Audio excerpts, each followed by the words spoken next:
ஒரு வசனத்தை வாசித்து கர்த்தருடைய வார்த்தைக்கு நேராக கடந்து போகலாம். 1 கொரிந்தியரின் புஸ்தகம் 11ஆம் அதிகாரம் 29வது வசனத்தை வாசிக்கலாம். 1 கொரிந்தியர் 11:29. எண்ணத்தினால்வெனில் அபாத்திரமாய் போஜனம் பானம் பண்ணுகிறவன் கர்த்தருடைய சரீரம் இன்னதென்று நிதானித்து அறியாததினால் தனக்கு ஆக்கினை தீர்ப்பு வரும்படி போஜன பானம் பண்ணுகிறான். இந்த வசனத்தில் தான் நாம் பார்க்க போகிறோம். நம்ம எல்லா கண்களை மூடி ஆண்டவரை நோக்கி பார்க்க போகிறோம்.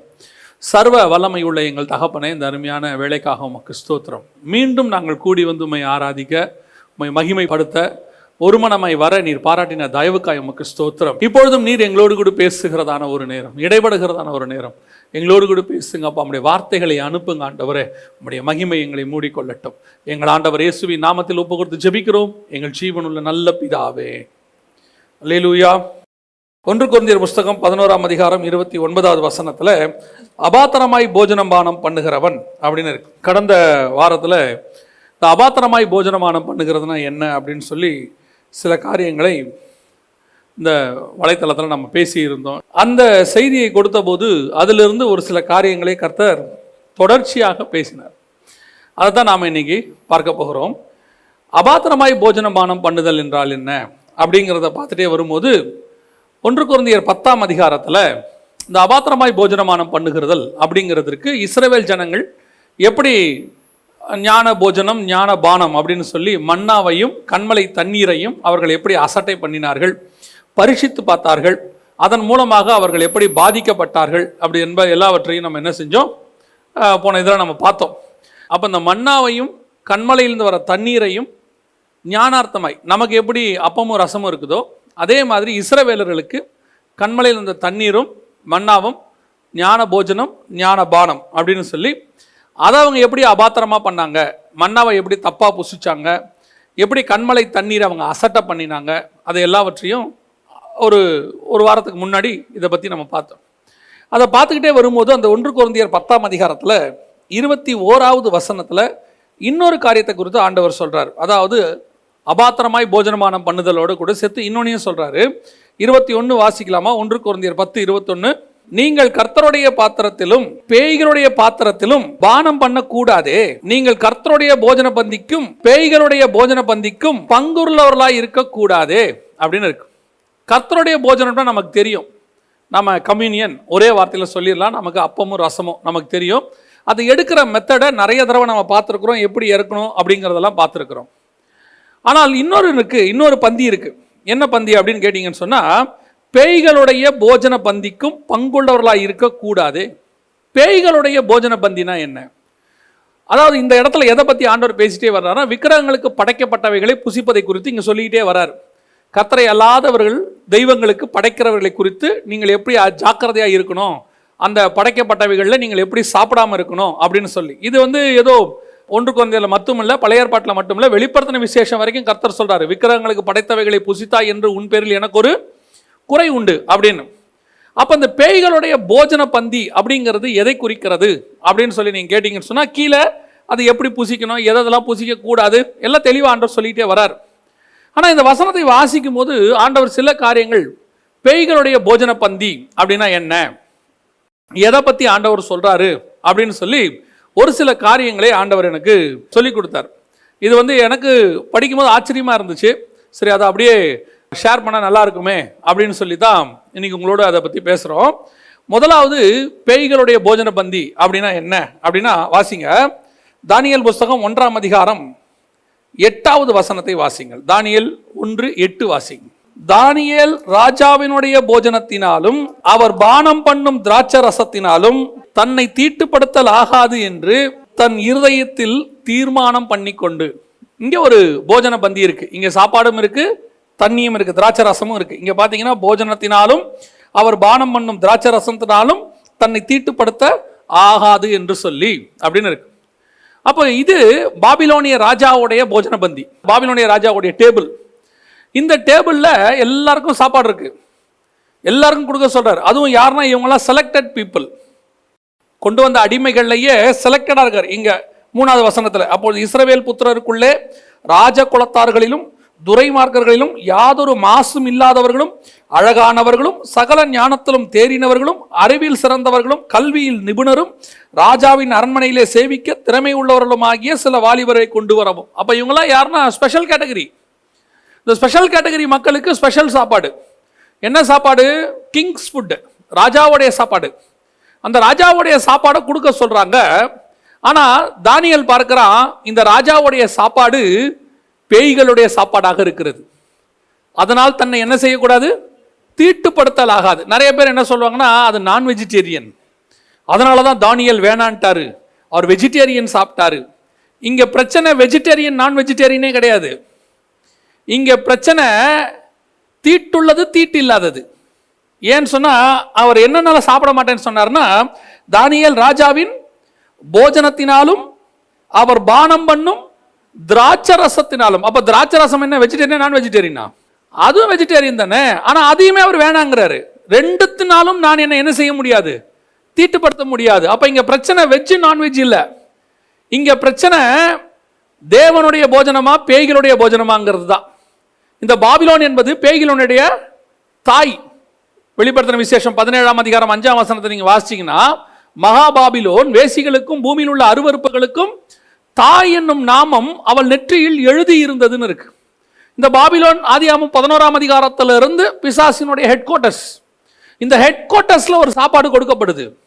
இந்த ஹெட் குவார்ட்டர்ஸ் உடைய சாப்பாடு எப்படிப்பட்டதாக இருக்கிறது அப்படின்னு கேட்டீங்கன்னு சொன்னா, கிங்ஸ் ஃபுட், தி பெஸ்ட் ஃபுட்டை கொடுக்குறாங்க. கொடுக்கும் பொழுது தானியேல் சொல்றாரு, இதனால் நான் என்ன செய்ய முடியாது? தீட்டுப்படுத்த முடியாது அப்படிங்கிறார். அவருடைய அர்த்தம் என்ன? ரெண்டு ராஜ்யம் தான் இருக்கு. ஒன்று பரலோக ராஜ்யம், இன்னொன்று பிசாசின் ராஜ்யம். ஆண்டவர் சொல்றாரு, பிரபஞ்சத்தின் லோகாதிபதி அப்படின்னு சொல்றாரு. வானமண்டலத்தின் பொல்லாத சேனை ஆகிய பிசாச இந்த உலகத்தின் அதிபதி அப்படிங்கிறார். அப்போ பரலோக ராஜ்யம் ஒன்று இருக்கு, பிசாசின் ராஜ்யம் ஒன்று இருக்கு. இந்த பரலோக ராஜ்யத்தை சேர்ந்த நமக்கு தேவனுடைய போஜன பந்தி மட்டுமல்ல, இந்த உலகத்திலேயே தி பெஸ்டான சில பிசாசினுடைய இதுவும் இருக்கு. பிசாசினுடைய போஜன பந்தி இருக்கு. இந்த போஜன பந்தியை நாம அக்செப்ட் பண்றோமா வேணாமாங்கிறதுல தான் மிக பெரியதான ஒரு டெஸ்டே நமக்கு இருக்குது. இப்ப தானியேல் வாழ்நாளெல்லாம் நான் வெஜிடேரியன் சாப்பிடலையா அப்படின்னா அப்படி இல்லை. இதுக்கப்புறம் தானியேல் கொலு மண்டபத்துக்கு போறாரு. ராஜா கூட வீட்டுக்கே போயிடுறாரு, வாசலுக்கு போயிடுறாரு. கிங்ஸ் கேட்டுன்னு இருக்கு, அங்க போயிடுறாரு. அப்ப என்னன்னா, தானியேலுக்கு சில ரெஸ்ட்ரிக்ஷன் இருக்கு. எந்தெந்த நான் வெஜிடேரியன் சாப்பிடணும், எதை சாப்பிடக்கூடாது ஆண்டவர் லேவியராகமத்தில் சொல்லி வச்சிருக்கிறாரு. இதெல்லாம் சாப்பிடு, இந்த மாதிரி சாப்பிடாத, விரிக்குழம்புள்ளது சாப்பிடுது, செதில் உள்ளது சாப்பிடு, செதில் இல்லாதது சாப்பிடாத, நிறைய சொல்லி வச்சிருக்கிறார். இப்ப இங்க இருக்கிறது எது இருக்குதுன்னா, அவனுக்கு எது சாப்பிடக்கூடாதுன்னு கர்த்தர் சொன்னாரோ அதெல்லாம் இங்க இருக்கு. கிங்ஸ் ஃபுட் இருக்கு, ராஜாவுடைய பந்தியில் இருக்கு. இப்ப தானியேல் பார்க்கிறாரு, திராட்சை ரசமும் பார்க்கிறாரு. திராட்சை ரசம் யூதர்கள் டெய்லி சாப்பிட்ற ஒரு ஃபுட்டு. அவங்களுடைய ஃபுட்டில் திராட்சை ரசம் இல்லாமல் இருக்கவே இருக்காது. அப்படி இருக்கும்போது இங்கே திராட்சை ரசத்தை யார் கொண்டு வந்து கொடுக்குறா?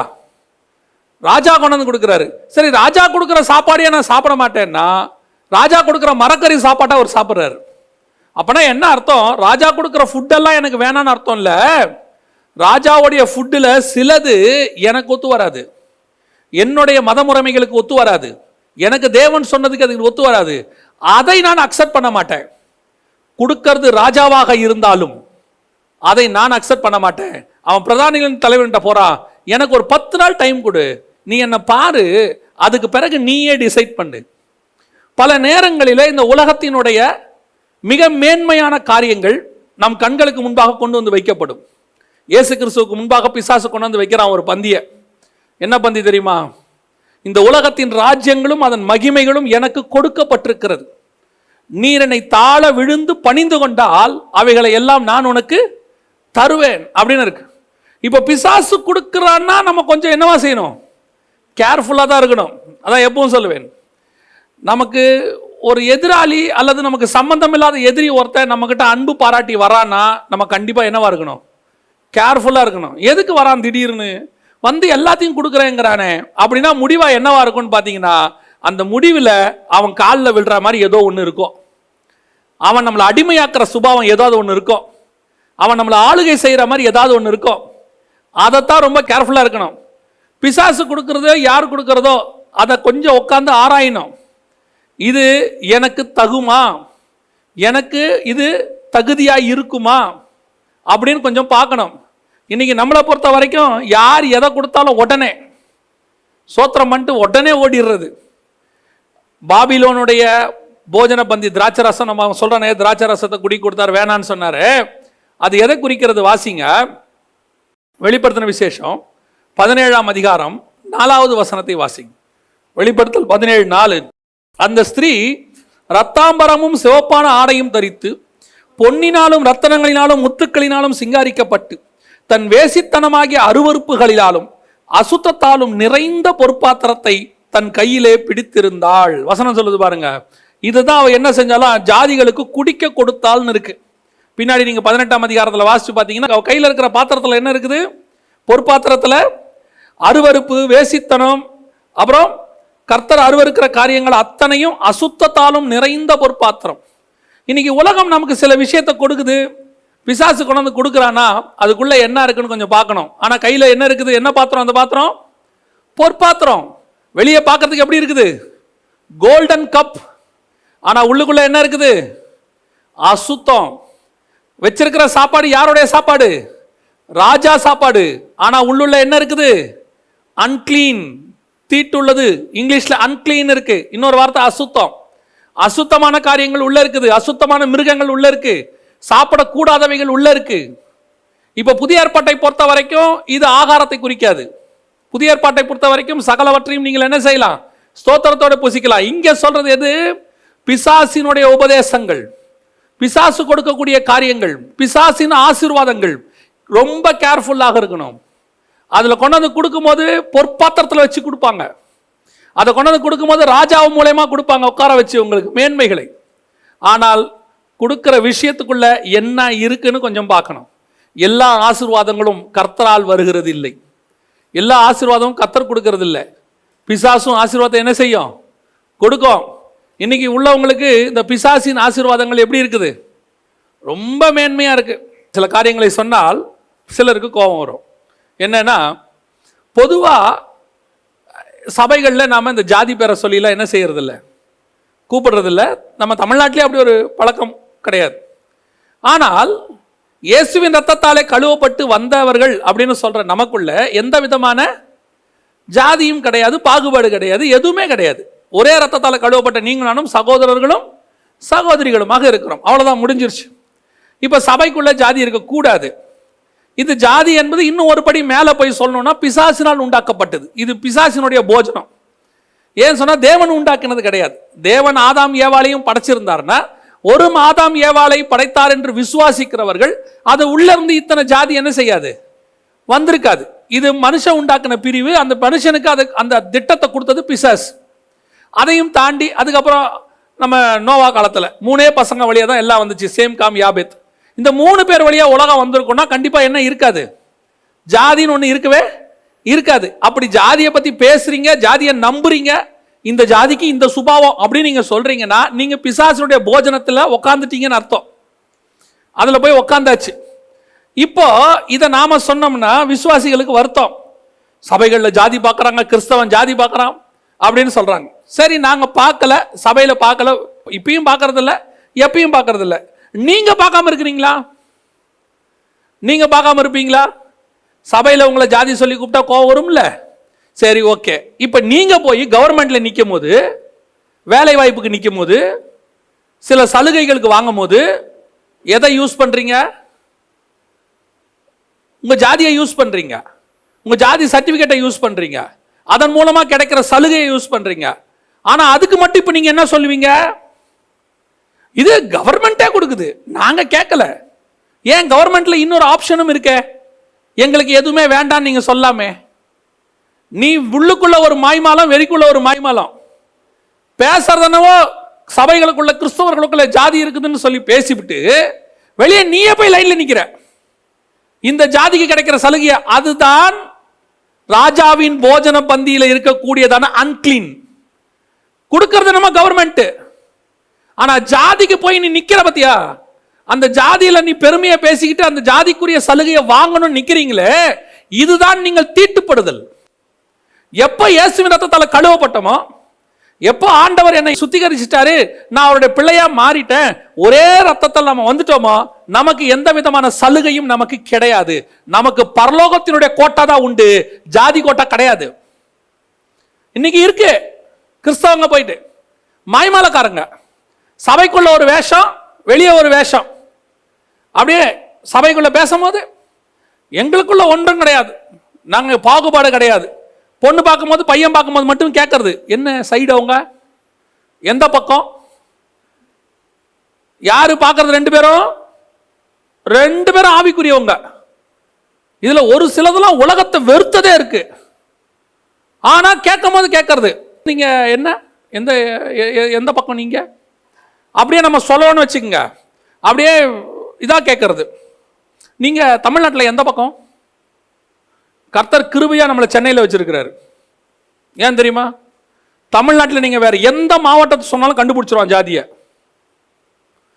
கண்டுபிடிக்க முடியாத ஒரே மாவட்டம் கர்த்தருடைய கிருபையில சென்னை மாவட்டம் மட்டும்தான். இந்த டோட்டல் கன்ஃபியூஸ்டு டிஸ்ட்ரிக்ட். இங்க இருக்கிறவன் எவன் என்ன கோத்திரத்தில் இருக்கான்னு யாருக்குமே தெரியாது. கர்த்தருக்கு ஸ்தோத்திரம்.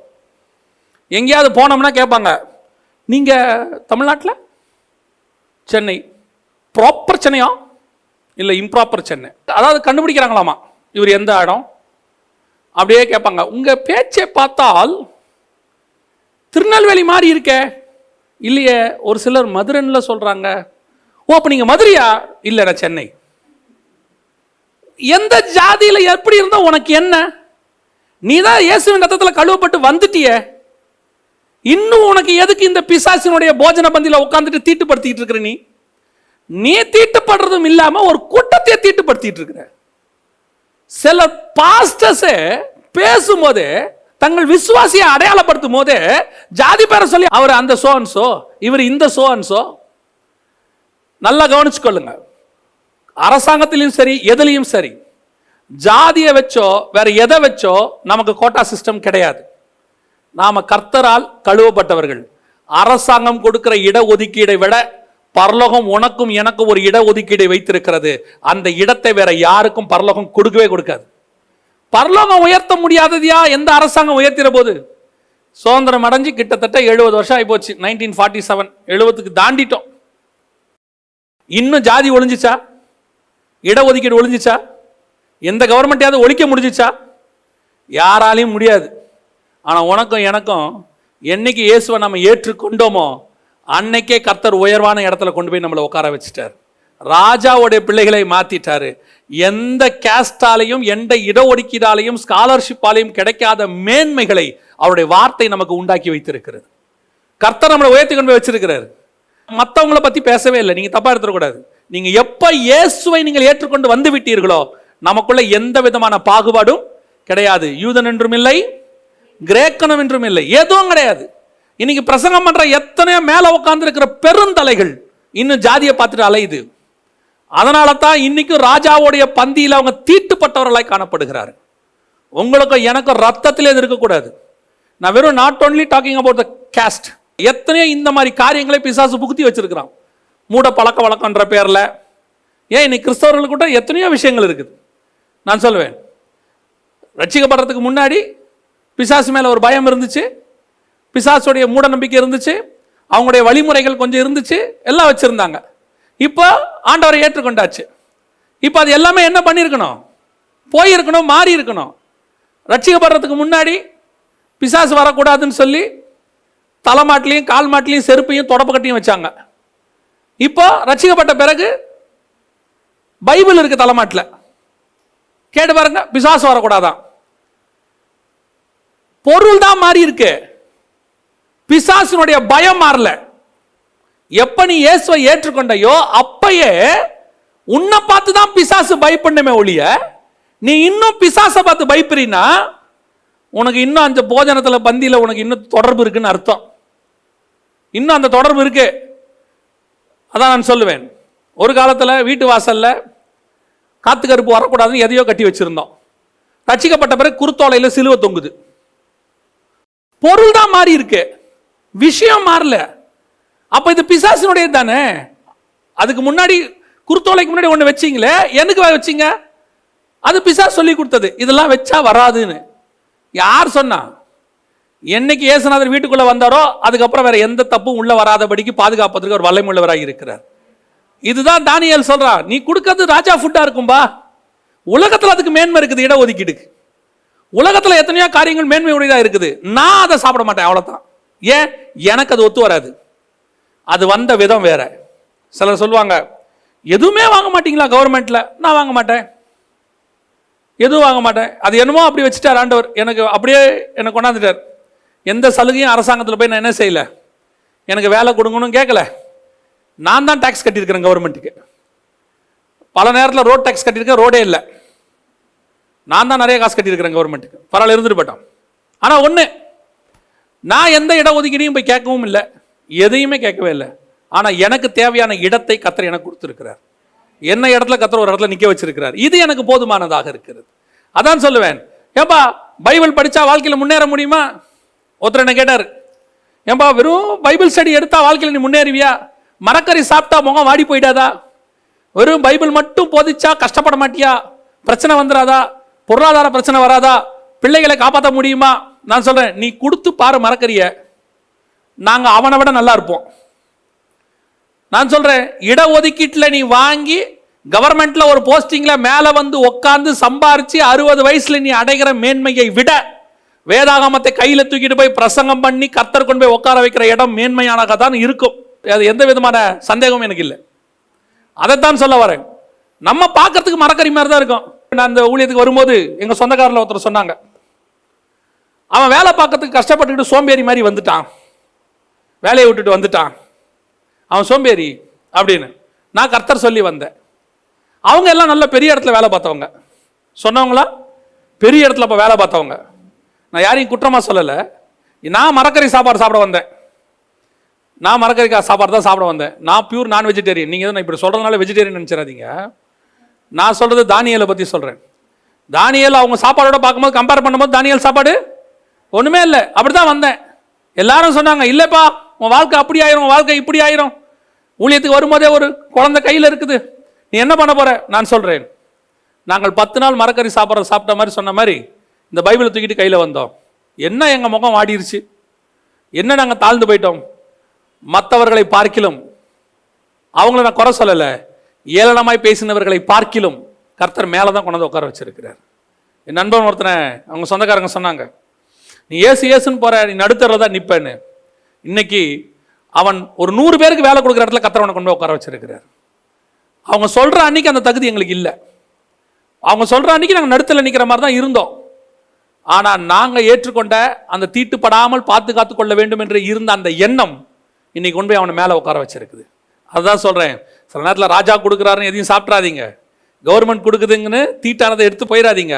கர்த்தருக்காக வைராக்கியமாக வாழ்ந்து பாருங்க, ஒரு நாள் கர்த்தர் கொண்டு போய் உங்களுக்கு கொலு மண்டபத்தில் உட்கார வைப்பார். அல்லேலூயா.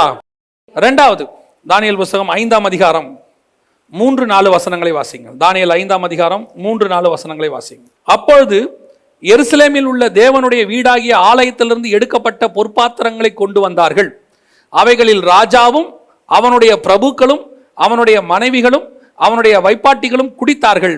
அவர்கள் திராட்சரசம் குடித்து பொன்னும் வெள்ளியும் வெண்கலம் இரும்பும் மரமும் கல்லும் ஆகிய தேவர்களை புகழ்ந்தார்கள். நல்ல கவனிங்க, இது 2வது பந்தி. இந்த பந்தியில் என்ன விசேஷம்? முதல் பந்தி ராஜாவுடைய பந்தி. ராஜா பந்தியில தானியேல் போக மாட்டேன்னு சொல்லிட்டார். இது அப்படி இல்லை, இது கட்டாயமாக கொண்டு போகப்பட்டது. இப்ப பொற்பாத்திரம், தேவனுடைய ஆலயத்திலிருந்து கொண்டு வரப்பட்ட பொற்பாத்திரம். இந்த பொற்பாத்திரம் என்பது எதை குறிக்கிறது? 2 தீமோத்தேயுவின் புஸ்தகம் 2ஆம் அதிகாரம் நாமே அந்த பாத்திரம்னு சொல்லுது. சிலதை கர்த்தர் என்ன செய்யறாராம், கனத்துக்குரிய பாத்திரமாகவும் கனவீனத்துக்குரிய பாத்திரமாக செய்கிறார், செய்தவருக்கு அந்த அதிகாரம் இல்லையா அப்படின்னு சொல்லி பவுல் கேட்கிறார். அப்ப அந்த பாத்திரங்கிறது யாரை குறிக்குது? நம்மளை தான் குறிக்குது. ஆனா இப்ப என்ன நடந்துச்சு, இப்ப பாத்திரத்தை கேட்டு கொண்டு போல ராஜா சொல்றாரு, கொண்டா அந்த பாத்திரத்தை, கொண்டா பெல்ஷாத்சார் கொண்டா, என்ன பண்ண போறோம்? பாபிலோனுடைய திராட்சை ரசத்தை அதுல ஊத்த போறோம். ஊத்தி நாங்க இப்ப என்ன பண்ண போறோம்? சந்தோஷம். அங்க வசனம் சொல்லுது பாருங்களேன், அவர்கள் திராட்சை ரசம் குடித்து பொன்னும் வெள்ளியுமாகிய தேவர்களை புகழ்ந்தார்கள். எல்லாம் பயங்கர சந்தோஷமாயிட்டாங்க அந்த இடத்துல. நல்லா கவனிச்சு கொள்ளுங்க, இந்த திராட்சரசம், பாபிலோனிய திராட்சரசம் ஊற்றப்பட்டது யார் மேல? எருசலேமின் பாத்திரத்தின் மேல. இந்த பந்தி எப்படிப்பட்ட பந்தி தெரியுமா? இது பல நேரங்களில் தேவனுடைய ஆலயத்தில் பரிசுத்தத்துக்காக செய்யப்பட்ட பாத்திரம் பாபிலோனில அந்த திராட்சரசத்தை குடித்து அந்த ராஜாக்களை மகிழ்வித்துக் கொண்டிருக்கிறது. இப்ப இந்த பாத்திரம் யார் கையில் இருக்கு? ராஜா கையில் இருக்குது. ஆனா பாத்திரம் யார் பாத்திரம்? எருசலேமுடைய பாத்திரம். 17ஆம் அதிகாரம் 5ஆம் வசனத்துல அந்த ஸ்திரீ வச்சிருந்தாலே வெளிப்படுத்தின விசேஷத்துல 4ஆம் வசனத்துல பொற்பாத்திரம், அது எருசலேம் பாத்திரம் இல்ல. அது என்ன பாத்திரம்? அது பாபிலோனிய பாத்திரம். பாபிலோனுடைய பாத்திரத்துல பாபிலோனுடைய ரசம், அது அவங்களுடைய அருவருப்பு, அவங்களுடைய அசுத்தம் எல்லாம் இருக்கு. ஆனா இப்போ ரெண்டாவது விஷயம் என்னன்னா, இந்த பாத்திரம் பரிசுத்த பாத்திரம். இந்த பாத்திரம் தேவனுடைய ஆலயத்தில் இருந்த பாத்திரம், நீங்களும் நானும். ஆனா இந்த பாத்திரத்தை கொண்டு போய் இப்ப யூஸ் பண்ணிக்கிட்டு இருக்கிறது யாரு? பாபிலோனில் உள்ள ராஜாக்கள் யூஸ் பண்ணிக்கிட்டு இருக்கிறாங்க. அதுதான் இன்னைக்கு கடைசி காலத்துல நிறைய தேவனுடைய பிள்ளைகளுடைய டேலண்ட்ஸ், தேவனுடைய பிள்ளைகளை பிசாசு எடுத்து யூஸ் பண்ணிட்டு இருக்கிறான். பிசாசினுடைய காரியங்கள் நடக்குதுங்க. நிறைய பேருக்கு ஒரு சந்தேகம் வரும், அப்ப நான் உலகத்துக்கு வேலை செய்யறது தப்பா? அதை சொல்லல. வேலை செய்யறது தப்பா சொல்லல. பிசாசுக்கு வேலை செய்யறதுன்னு ஒண்ணு இருக்குது. பிசாசை சந்தோஷப்படுத்துறது இன்னைக்கு பெரும் அளவுல இன்னைக்கு அதான் நடந்துகிட்டு இருக்கு. தேவனுடைய ஆலயத்துல கர்த்தருக்காக ஒரு காலத்துல பிரகாசித்ததான ஒரு பாத்திரங்கள் இதெல்லாம் இன்னைக்கு போய் இன்னும் கொஞ்சம் உங்களுக்கு தெளிவா சொல்லணும் அப்படின்னு சொன்னா, நிறைய தேவ மனிதர்கள் கர்த்தருக்காக வைராகியமாய் பிரகாசித்தார்கள்.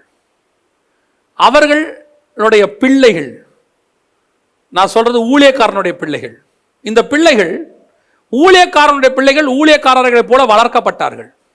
அடுத்த ஊழியக்காரனா வரணும்னு என்ன செய்யப்பட்டாங்க? வளர்க்கப்பட்டு அவர்களுக்கு நிறைய டேலண்ட்ஸ் எல்லாம் சொல்லி கொடுக்கப்பட்டது.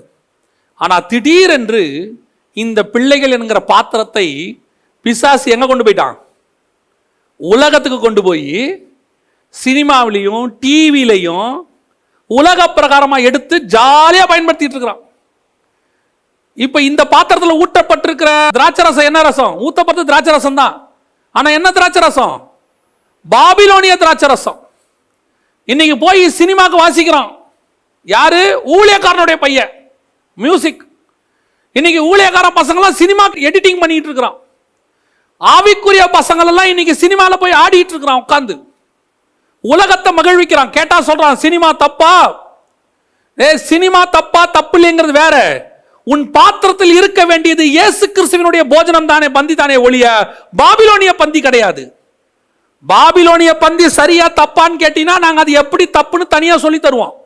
அது என்ன அருவருப்பு, என்ன அசுத்தம், அதுக்குள்ள என்ன விதமான காம விகாரம் இருக்கு எல்லாம் சொல்லி தர முடியும். ஆனா இப்ப பிரச்சனை நீ யார் கையில இருக்கிறன்றதா பிரச்சனை. இன்னைக்கு நிறைய பேர் இருக்கிறாங்க, அவங்க இங்கேயும் இருப்பாங்க அங்கேயும் இருப்பாங்க.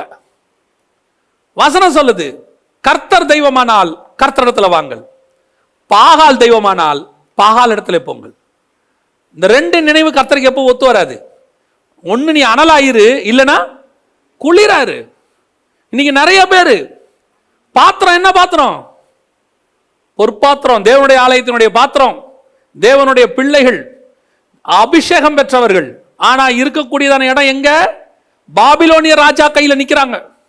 அங்க இருக்கிற திராட்சை ரசத்தை ஊத்தி அங்க இருக்கிறவங்களுக்கு இவங்க சந்தோஷப்படுத்திட்டு இருக்காங்க, மகிழ்ந்து களிக்குறி. அங்க இருக்கிற வைப்பாட்டிகளும் மனைவிகளும் புகழ்ந்து ஜாலியா இருக்கிறாங்களாமா.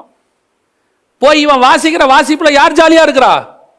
குடிகாரனும் உலகத்துல உள்ளவனும் என்டர்டைன். அவங்களை இவெல்லாம் என்ன பண்ணிட்டு இருக்கிறான்? இப்போ ஆவிக்குரியவன் போய் என்டர்டைன் பண்ணிட்டு இருக்கிறான், சந்தோஷப்படுத்திட்டு இருக்கிறான்.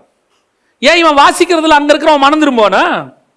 சினிமாவில் வாசிக்கும் போது ஜனங்களை ஒப்பு கொடுத்து ஓடி வந்து ஆண்டவன் மாதிரி ரட்சிக்கப்பட என்னன்னு கேட்பாங்களா? அங்க என்டர்டைன். அதே ஆளு சர்ச்சில் வந்து வாசிச்சானா இங்க என்ன பண்றான்? பெர்ஃபார்ம். ஆனா இங்க வந்து அவன் சொல்றான் கண்ணை மூடி அப்படியே அபிஷேகம் இறங்குதாமா. எப்படா இறங்கும்? ஒரு ஊத்துல இருந்து எப்படி ரெண்டு தண்ணி புறப்படும்? ஒன்னு என்டர்டைன்மெண்ட், இல்ல டிரான்ஸ்ஃபர்மேஷன். ஒன்னு நீ மறுரூபமாக்கப்படுவதற்கு வாசிக்கணும், இல்லைன்னா மனுஷனை பிரியப்படுத்துறதுக்கு வாசிக்கணும். நீ தேவனை பிரியப்படுத்த வாசிக்கிறியா, மனுஷனை பிரியப்படுத்த வாசிக்கிறியா?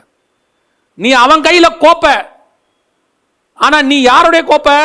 தேவனுடைய கோப்ப. இங்க இருந்துகிட்டு இருக்கான், இன்னைக்கு நிறைய பேர் அவனை என்கரேஜ் பண்றதுக்குன்னு கொஞ்சம் ஊழியக்காரங்க வேற இங்க இருந்துட்டு இருக்கான். இங்க இருந்து கர்த்தர் கொடுத்த ஞானம் இத போய் அங்க இருக்கிறவனை திருப்தி பண்றதுக்கு, பாபிலோனை திருப்திப்படுத்துறதுக்கு அங்க போய் டைரக்ஷன் பண்றது, அங்க போய் மியூசிக் வாசிக்கிறது, எல்லாம் பண்றது. ஆனா இவங்க ஸ்பிரிச்சுவலா இருக்கிறாங்களாமா.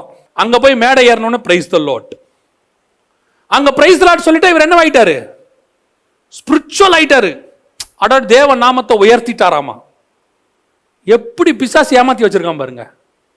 நல்லா தெரிஞ்சுக்கொள்ளுங்க, நீ தேவனுடைய ஆலயத்தில் தேவனுடைய திராட்சரசத்தை சுமப்பதற்காகத்தான் அழைக்கப்பட்டாயே ஒழிய, அது பாபிலோன் பார்க்கறதுக்கு நல்லா இருக்கும், ராஜா கையே.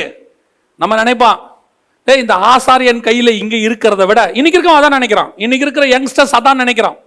என்ன நினைக்கிறான்? ஆசாரிப்பு கூடாரத்துக்குள்ள போய் ஒரு ஆசாரியன் கையில நான் ஒரு பாத்திரமா இருக்கிறதை விட பாபிலோன் ராஜாவின் கையிலே ஆஸ்கர் அவார்டு வாங்கணும், கவர்மெண்ட்ல இந்தியா அவார்டு வாங்கணும், தமிழ்நாடு அவார்டு வாங்கணும், கலைமாமணி பட்டம் வாங்கணும், லட்சமா சம்பாதிக்கணும், எல்லாரும் புகழணும், எல்லாரும் கூப்பிட்டு மெடல் கொடுக்கணும், பாபிலோன் ராஜா கையில் அவன் இருக்க வேண்டும் என்று விரும்புகிறான். ஆனா இங்க ஆசாரிப்பு கூடாரத்துக்குள்ள இருந்தா என்ன பண்ணுவாங்க? ஒன்னும் இருக்காது, அது பாட்டு மூலையில் இருக்கும். ஆனா ஒண்ணு தெரியுமா? பாபிலோன் ராஜா கையில இருந்தினா ஒரு நாள் நீ காணாம போவ. ஏன்னா ராஜாவே காணாம போவான். ஆனா ஆசாரிப்பு கூடாரத்துக்குள்ள இருந்தினா நீ பரலோகத்திற்கு எடுத்துக்கொள்ளப்படுவ. காரணம், ஆசாரிப்பு கூடாரம் பரலோக ராஜ்யத்தில் காணப்படுகிறது. உனக்கு எது வேணும்? உலகத்தின் மேன்மையா, இல்ல உலகத்தில் இருக்கிற புகழா, உலகத்தில் இருக்கிற பட்டமா, உலகத்தில் இந்த பெரியோர்கள் எல்லாம் சேர்ந்து உன்னை புகழ்றதா, லட்சமா பணமா, எது வேணும்? இல்ல தேவன் கையில் இருக்கிற பாத்திரமா மாறணுமா? நீங்க தான் டிசைட் பண்ணணும். நீங்க தான் டிசைட் பண்ணணும். இங்க நீங்க நினைக்கிற மாதிரி பணம் வராது, இங்க நீங்க நினைக்கிற மாதிரி புகழ்லாம் வராது. இதுல சில ஊழியக்காரங்க கூட என்ன பண்றாங்கன்னா, இந்த மாதிரி ஆட்களுக்கு என்கரேஜ் பண்றாங்க. என்கரேஜ் பண்ணி சினிமாவில் அவர் புகழ் அடையும் போது, தேவனுடைய பிள்ளை சினிமாவிலே பெரிய ஆளாய் வந்திருக்கிறார், அவாவையும் சரியில்லை இவாவையும் சரியில்லை. இதான் உண்மை. பாபிலோன் கையில் இருக்கிற பாத்திரத்தையும் உள்ள இருக்கிற திராட்சரசத்தையும் ஒரு எருசலேம்ல இருக்கிற பிரதான ஆசாரியன் புகழ்ச்சியா பேசுறானா, ஆசாரியன்கிட்ட ப்ராப்ளம் இருக்குன்னு அர்த்தம்.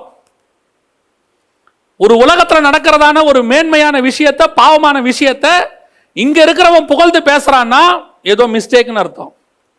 ஏசபேல் கொடுக்கிற பந்தியில தீர்க்கதரிசி ஒருத்தன் போய் உட்கார்றானா தீர்க்கதரிசி கிட்ட பிரச்சனை இருக்குன்னு அர்த்தம். ரொம்ப கேர்ஃபுல்லா இருந்துக்கணும். நமக்கு இந்த பேரு, புகழ், பட்டம், பதவி இதெல்லாம் கிடையாது. நம்மை புகழ்கிற ஒருத்தர் இருக்கிறார். பரலோகத்துக்குள்ள நுழையும் போது உண்மையும் உத்தமம் உள்ளவனை எஜமானுடைய சந்தோஷத்துக்குள் பிரவேசின்னு சொல்லுவார். கோடான கோடி தூதர்களுக்கு மத்தியில பிதாவுக்கு முன்பாக நம்முடைய நாமத்தை அறிக்கை பண்ணுவேன்னு சொல்லி வச்சிருக்கிறாரு. இதை விடவா மேலான ஆசீர்வாதம் வரும்போது? நீ உலகத்துல எவ்வளோ பெரியதான பட்டத்தையும் பதவியும் நீ வாங்கிட்டாலும் கூட பரலோக ராஜ்யத்துக்குள்ள போகும்போது உன்னை தெரியாதுன்னு பாரு கர்த்தர். நான் இன்னாருடைய மகன், உங்க அப்பா வந்துட்டான், அவன் ஸ்பிரிச்சுவல் பர்சன், நீ உலகத்துக்கு போனவன், நீ வர முடியாது, கெட் அவுட். பாத்திரம் சுத்தமானதாக இருக்கணும். பார்த்தார் ஆண்டவர். ஒரு நாள் அந்த பாத்திரத்தை திருப்பி கொண்டு வருவார். நான் விசுவாசிக்கிறேன். என்னுடைய விசுவாசம் ஒன்று இருக்கு. எஸ்ராவின் புஸ்தகம் 1ஆம் அதிகாரம் 7வது வசனத்தை வாசிங்க. எஸ்ராவின் புஸ்தகம் 1ஆம் அதிகாரம் 7வது வசனம். நேபுகாத் நேச்சார் எருசலேமிலிருந்து கொண்டு வந்து தன் தேவனுடைய கோவிலிலே வைத்திருந்த கர்த்தருடைய ஆலயத்து பனிமுட்டுகளை கோரேஸ் ராஜா எடுத்து கொடுத்தான். பாபிலோனிலிருந்து வந்து அது நேரா பெல்ஷாத்சார் கைக்கு போய் வப்பாட்டிகளின் கைகளுக்கு போய் இருந்தத இப்ப கோரேஸ் ராஜா என்ன பண்றாரு? எடுத்து கொடுத்து மீண்டும் கொண்டு போய் எங்க வச்சிருங்க? எருசலேம் ஆலயத்திலேயே கொண்டு போய் வச்சிருங்க. நான் விசுவாசிக்கிறேன், வெகு சீக்கிரத்துல இப்படி உலகத்தினுடைய மேன்மைகளுக்கு ஆட்பட்டு போனவங்க, பணத்துக்கு ஆசைப்பட்டு போனவங்க, புகழுக்கு ஆசைப்பட்டு போனவங்க, கர்த்தருக்கு யூஸ் பண்ண வேண்டியதை உலகத்துக்கு யூஸ் பண்ணவங்க, இவர்களெல்லாம் ஒரு நாள் மீண்டும் திரும்பி வருவார்கள். கர்த்தரே தெய்வம் என்று வரணும், திருப்பி தேவனை நோக்கி வரணும். எதுக்காக சொல்றேன் தெரியுமா? இவங்கெல்லாம் வந்து திருப்பி ஆண்டவருக்கு வாசிக்கணுன்றதுக்காக இல்லை. இவங்க வாசிக்காவிட்டாலும் அவருடைய நாமம் மகிமைப்படும். இவங்க அவர்களை உயர்த்தாவிட்டாலும் அவருடைய நாமம் மகிமைப்படத்தான் போகுது. இவர்கள் எல்லாரும் ஒரு நாள் தேவனுடைய ஆலயத்தில் பாத்திரமாய் இருந்தவர்கள். இன்னைக்கு இருக்கிற சினிமாவில் இருக்கிற எத்தனையோ நம்ம ஆட்கள் இருக்கிறாங்க. அவங்கள போய் கேளுங்களேன். நான் ஒரு நாள் சர்ச்சில் வாசித்தேன், காஸ்பல் வாசித்தேன். ஒரு சகோதரி என்னை பார்க்க வந்தாங்க. அவங்க கூட்டத்தில் முடிச்சுட்டு சொன்னாங்க, உங்களுடைய மெசேஜெல்லாம் கேட்போம் பாஸ்டர், உங்கள் மெசேஜை கேட்க தான் வந்தோம் அப்படின்னு. அப்புறம் அவங்களுடைய யூடியூப்பில் அவங்களுடைய இன்டர்வியூ ஒன்று இருந்துச்சு. அந்த இன்டர்வியூவில் பார்க்குறேன், அவங்க சொல்கிறாங்க, நான் சின்ன வயசில் சர்ச்சில் பாடிக்கிட்டு இருந்தேன், அதுக்கப்புறம் பார்த்தா உலகத்துக்கு பாட போயிட்டாங்க. இப்போ அவங்க கர்த்தருக்குள்ளே வந்திருப்பாங்கன்னு நான் நம்புகிறேன். எதுக்கு சொல்கிறேன்? அப்படி உலகத்துக்கு போனவர்கள் எல்லாம் திரும்பி வரணும். ஏன்? இவர்கள் எல்லாருமே ஒரு நாள் ஆலயத்துக்குள் பாடிக்கொண்டிருந்தவர்கள், கர்த்தருடைய நாமத்தை உயர்த்தினவர்கள், பரிசுத்த வித்தில் வந்தவர்கள். அப்படி வந்த இவர்கள் ஃபேம் மேலேயோ பணத்தின் மேலேயோ அல்லது இந்த மாதிரி கொடுக்குற அவார்டுகள் மேலேயோ ஏதோ ஒன்றில் ஆசைப்பட்டு எங்கே போயிட்டாங்க? இழிவான இச்சை கழுகு நோக்கி உலகத்துக்கு போயிட்டாங்க.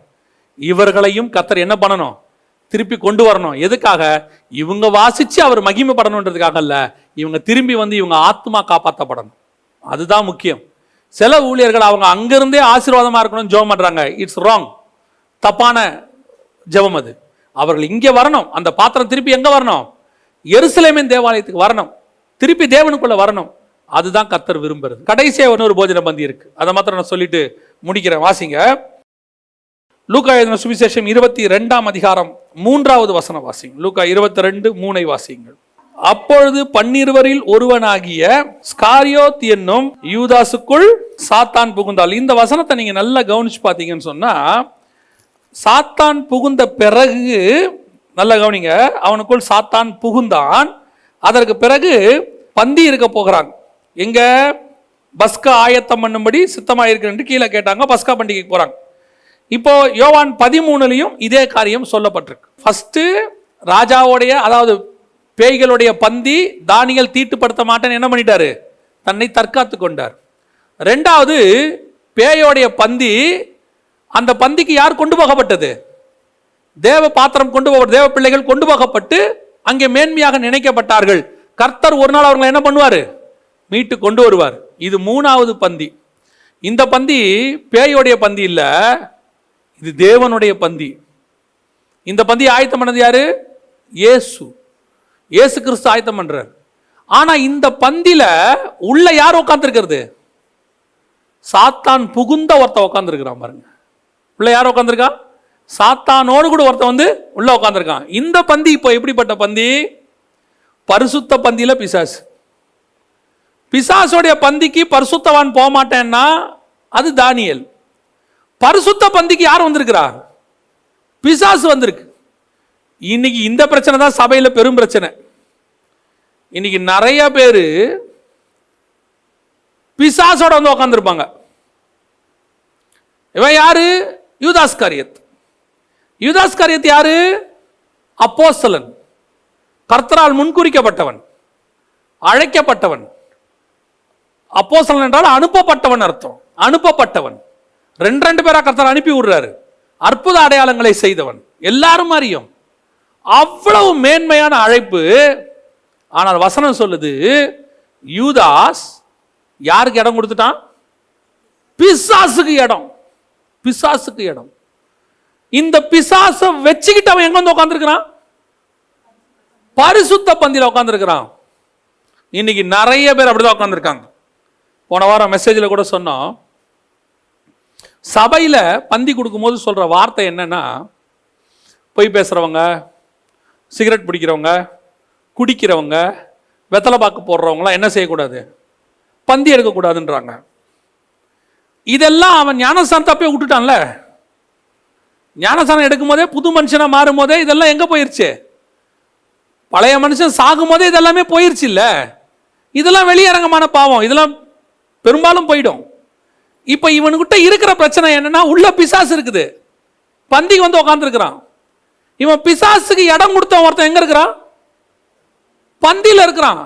இப்ப இவனுக்கு பொய் பேசாதன்னா அவன் சொல்லுவான், நான் இயேசுடைய அப்போஸ்தலனுங்க, அப்படித்தான் சொல்லுவான். ஏன்பா நீ வந்து யாரு? நான் கிறிஸ்துவால் அழைக்கப்பட்ட அப்போஸ்தலன். ஆனா உள்ளுக்குள்ள யார் இருக்கா? பிசாசு. இன்னைக்கு அப்படிதான் பல குரூப் வந்து உட்கார்ந்து இருக்குது. இப்ப இவனுக்கு என்ன சொல்லணும்? சிகரெட் பிடிக்காதுன்னு சொல்லணுமா? குடிக்காதுன்னு சொல்லணுமா? இல்ல இல்ல, இவனுக்கு அப்படி சொல்ல முடியாது.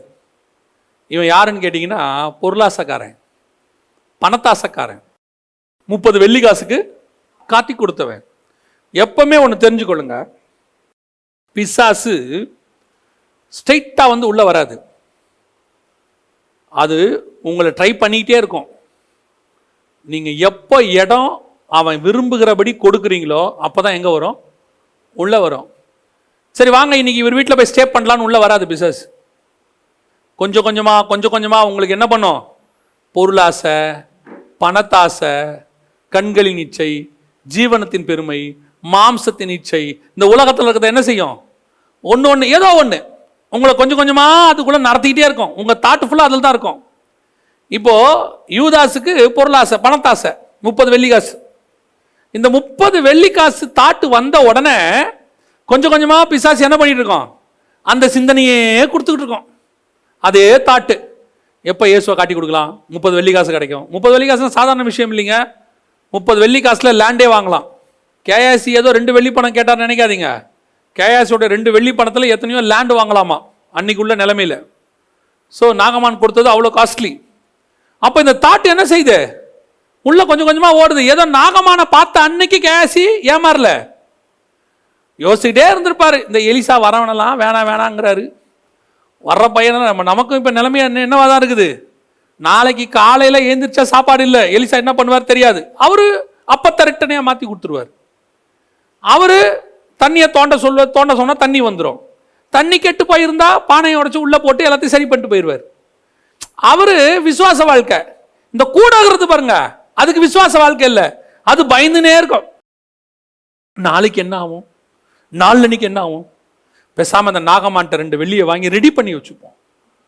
நம்ம என்ன இப்போ பெருசா என்ன இஸ்ரவேல்ல பாதியா கேட்டோம், ஒரு சேஃப்டிக்கு இருக்கட்டுமே. இது ஒரு தப்பா? நீ குஷ்டமாயிருவ. நிஜம். ஏன் நீ போஜன பந்தி இருக்க வேண்டியது எங்க? எலிசா கிட்ட. எலிசா கிட்ட போஜன பந்தி இருக்கும்போது என்ன சொல்லிட்டு வந்திருக்கணும்? எலிசா எப்படி வந்தவர்?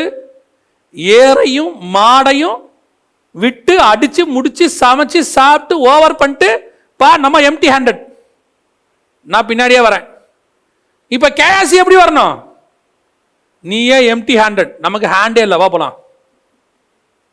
ஏன் மினிஸ்ட்ரி அப்படித்தான்பா, அதான் மினிஸ்ட்ரி. ஆனா கேயாசி அப்படி இல்லை. இந்த ஆள் தான் வெறுமனே இருக்கிறான். ஒருவேளை இந்த ஆள் எலியா மாதிரி என்னைக்காவது மேலே கீழே ஏறி போயிட்டா நம்ம நிலைமை என்ன? ஒரு 2 வெள்ளிப்பணத்தில் ஒரு லேண்டு கண்டை வாங்கி போட்டு வைப்போம்.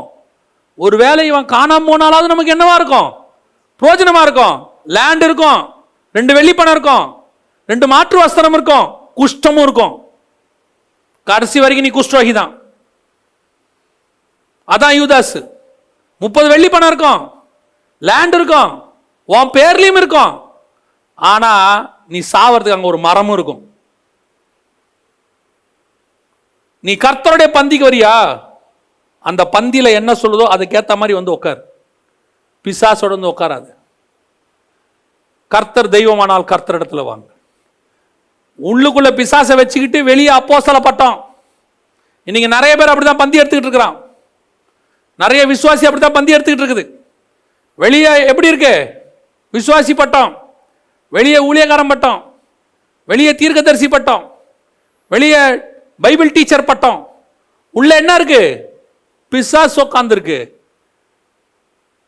எல்லாரையும் வருத்தப்பட்டு பாரம் சுமக்கிறவர்கள் என்னிடத்தில் வாருங்கள், தாகமாயிருக்கிற இடத்துல வரக்கடவன்.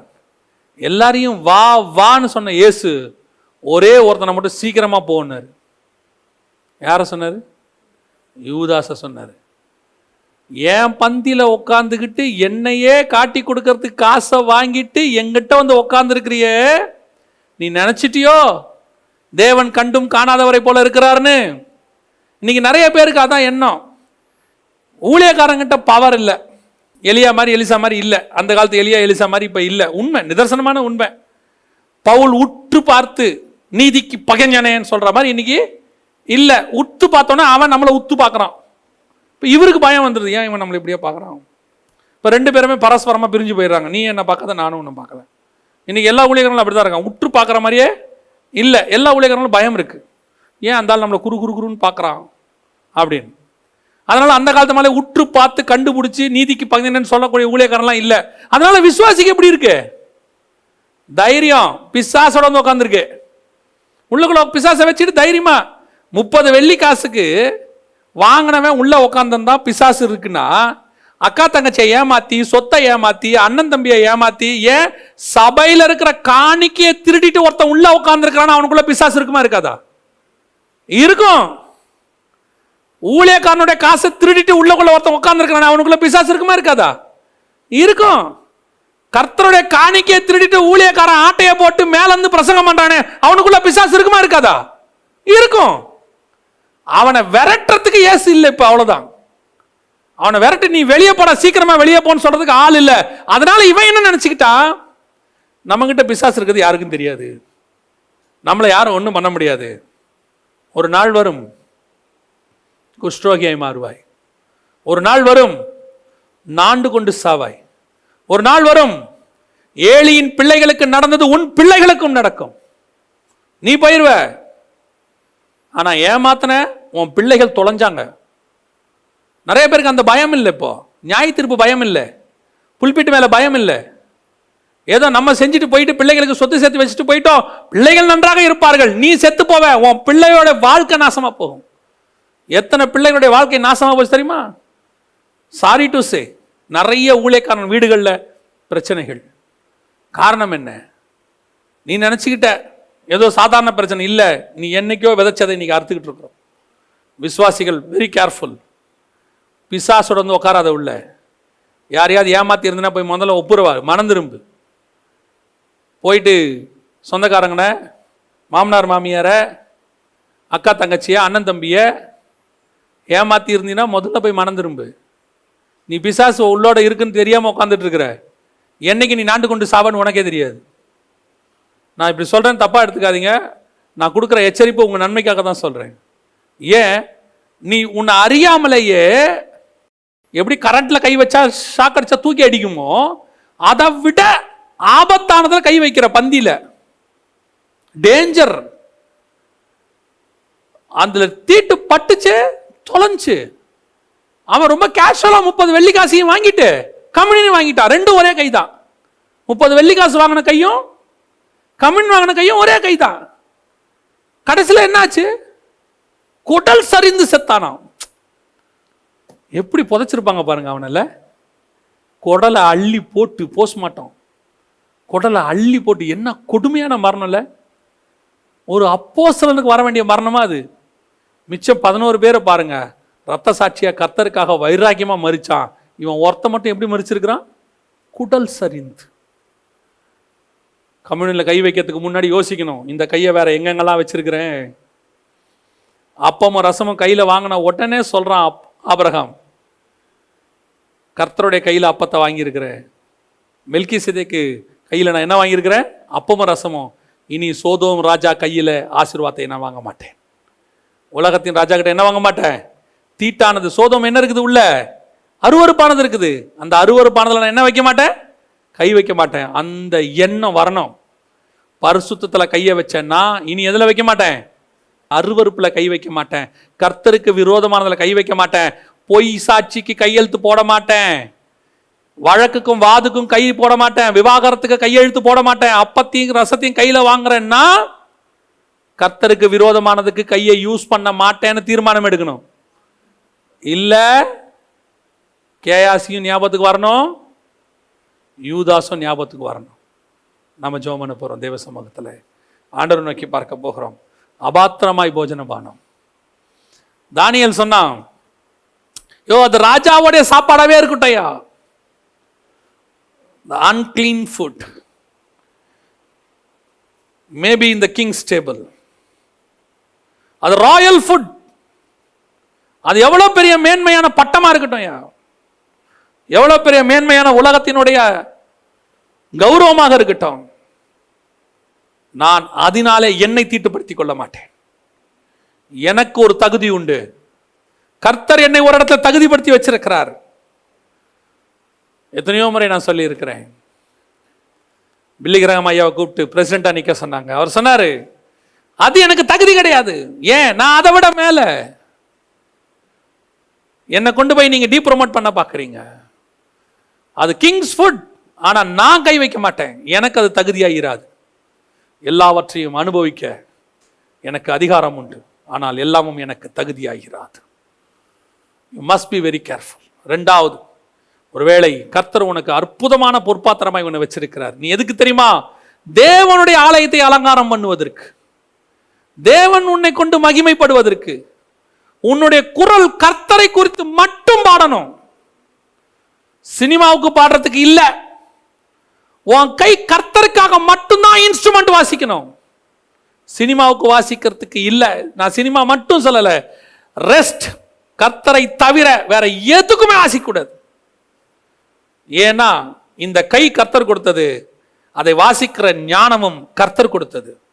எதுக்காக? கர்த்தருக்காக வாசிப்பதற்கு.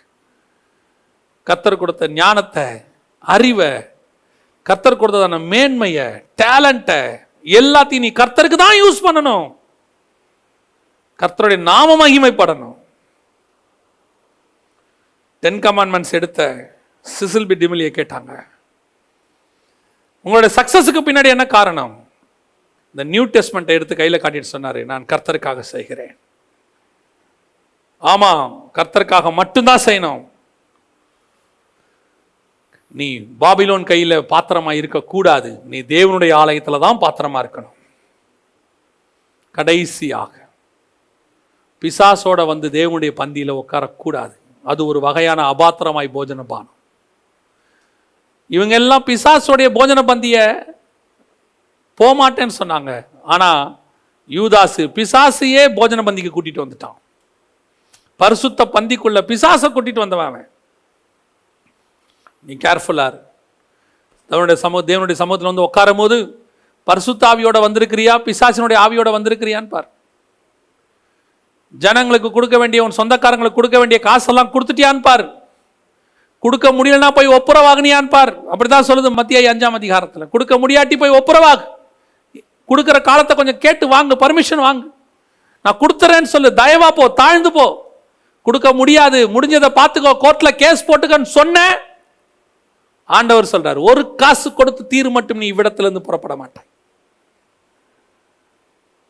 30 வெள்ளிக்காசு எவ்வளவு பெரிய மேன்மையிலிருந்து அவனை கீழே தள்ளி குடல் சரிந்து செத்து போனான்.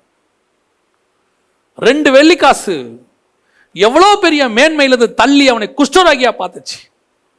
பணத்தாசையிலையும் பொருளாசையிலையும் கேர்ஃபுல்லா இருக்கணும். பணம் இல்லாமல் கூட வாழ்ந்துடலாம், ஆனா பணத்தாசையோட வாழ்ந்தினா தொலைஞ்ச. பணம் இல்லாமலேயே எலியாவால வாழ முடிஞ்சிச்சு. காக்கா சாப்பாடு கொண்டாந்துச்சு, விதவை வீட்டில் அவனுக்கு ரெடியா இருந்துச்சு. அப்படி கூட கர்த்தர் உன்னை நடத்துவார். பணம் தேவையில்லைன்னு சொல்லல, அப்படி கூட கர்த்தர் உன்னை நடத்துவார். ஆனா பணத்தாசையோட இருந்தினா தொலைஞ்ச. ஒப்பு கொடுப்போமா? சர்வ வல்லமை உள்ள எங்கள் ஆண்டவரே, இந்த அருமையான நேரத்திற்காக உமக்கு ஸ்தோத்திரம். மகிமையுள்ள கரத்துல தாழ்த்துகிறோம். நீர் வரும் அளவும் ஆண்டவரே, நீர் வரும் அளவும் நாங்கள் உண்மையும் உத்தவமாய் இந்த பந்தியை நினைவு கூற எங்களுக்கு கிருபை பாராட்டும். சடங்காச்சாரமாய் அல்ல ஆண்டவரே, கட்டாயமாய் அல்ல ஆண்டவரே, எடுத்தே ஆகணுங்கிற சூழ்நிலையில இல்ல ஆண்டவரே. உண்மையாக உத்தமமாக இந்த போஜன பந்தி நான் அதை தீட்டுப்படுத்தி விடக் கூடாது என்கிறதான அந்த உண்மை உத்தமத்தோடு கூட எடுக்க எனக்கு கிருபை பாராட்டுங்கப்பா. நாங்கள் பிசாசின் போஜனத்துக்கும் போய்விடாதபடி, தேவனுடைய போஜனத்துக்கு பிசாசையும் கூட்டி வந்து விடாதபடி நாங்கள் ரொம்ப கேர்ஃபுல்லா இருக்க எங்களுக்கு கிருபை பாராட்டும். ஆசீர்வதியும், வழி நடத்தும். நீர் மாத்திரம் மகிமைப்படும்.